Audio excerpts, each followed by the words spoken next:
Número 3, nesse momento em que se fala sobre a possibilidade de ONGs estarem causando incêndios criminosos na Amazônia, vale relembrar um episódio que mostra do que o pessoal da esquerda é capaz. Em 1989, uma praga chamada vassoura de bruxa devastou as plantações de cacau no sul da Bahia. Foi o maior desastre econômico da história do estado. 200 mil pessoas ficaram desempregadas. Em 2006, a Veja revelou que a praga foi fruto de terrorismo biológico. 4 petistas disseminaram a praga para minar a influência política dos barões de cacau, como publicou a revista. Um dos petistas elencados pela Veja é Eliezer Barros Correia. Ele, bem mais tarde, foi nomeado pelo governo Temer para os serviços de assistência à cultura do cacau. Acreditem se quiserem, mas é importante a gente contextualizar e mostrar as possibilidades que existem aí no ar. Agora, uma coisa é mostrar isso, o que já aconteceu, e investigar o que está acontecendo. Outra coisa é o presidente fazer acusações sem prova, Augusto. É a mais pura verdade. Essa história me foi confirmada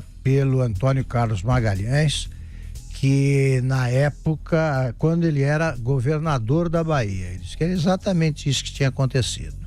Hoje, me parece, talvez eu esteja errado, mas há pelo menos 3 anos era assim, São Paulo era o maior produtor de cacau. Olha que maluquice. Para quem lê os livros do Jorge Amado, né, sobretudo Terras do Sem Fim e são 2 livros, Terras do Sem Fim, eu já apresento... Todos os livros dele, a própria Gabriela Cravo e Canela fala disso, o Mar Morto... Mas ele escreveu 2 livros especificamente sobre a conquista, a disputa das terras do cacau. São Jorge dos Ilhéus e Terras do Sem Fim. Ele conta, ele descreve isso, a luta pelo cacau e mostra a pujança dos produtores de cacau na Bahia. Hoje, essa vassoura de bruxa acabou com essa hegemonia. Zé Maria Trindade. A CEPLAC, que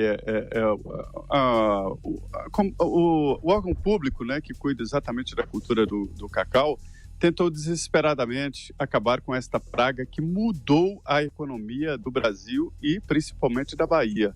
A gente vê ali na região cacaueira da Bahia uma recuperação agora, um plantio de cacau totalmente diferente, o cacau orgânico, tentando levar mais a cultura da qualidade, né, do consumo de um cacau, de um chocolate mais orgânico e tal, mas mudou completamente. A vassoura de bruxa veio de outros países, disseminada, segundo fontes, desta forma, exatamente para atacar os barões do cacau que dominavam a política baiana, né? Nomeavam governadores, porque eles que tinham os currais de votos, né?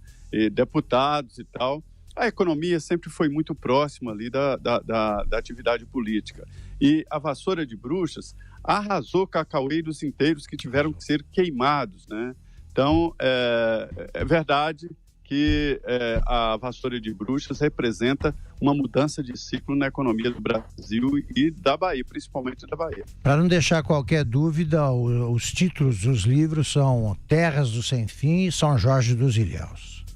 Agora é sempre bom contextualizar a questão internacional aí, em todo esse movimento Pray for Amazônia e etc., porque o Jair Bolsonaro era um candidato que se apresentava como direitista, então assumiu para fazer um governo de direita, se aliou a Benjamin Netanyahu, primeiro-ministro de Israel, se aliou a Donald Trump. Esse pessoal tem inimigos também no cenário internacional. A família Bolsonaro ali já questionou muitas vezes o aquecimento global antropogênico, por exemplo, aquele provocado pelo homem. Então, em todo o entorno existe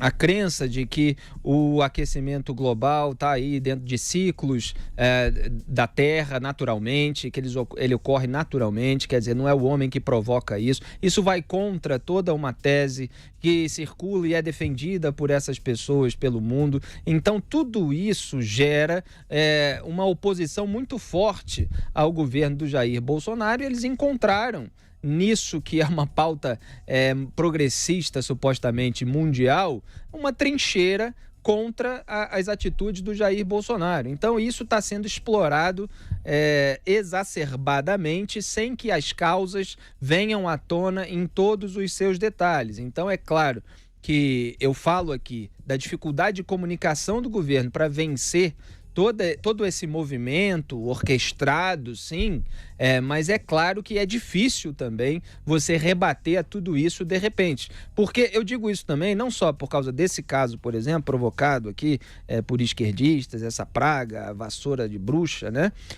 Como também pelo fato de que a gente já apontou aqui no programa Os Pingos nos Is, de que durante o governo do PT houve ano com 215% de desmatamento e o pessoal não dava a menor atenção mundo afora. Porque quando há uma afinidade ideológica ou há uma parceria internacional conveniente, eles não falam a mesma coisa que falam de um governo adversário, Augusto. Sem a menor dúvida. Por que nenhum órgão de imprensa aí da imprensa tradicional se preocupou em devassar as ONGs? Todos sabem que existem pelo menos um bom punhado aí de ONGs que são malandras.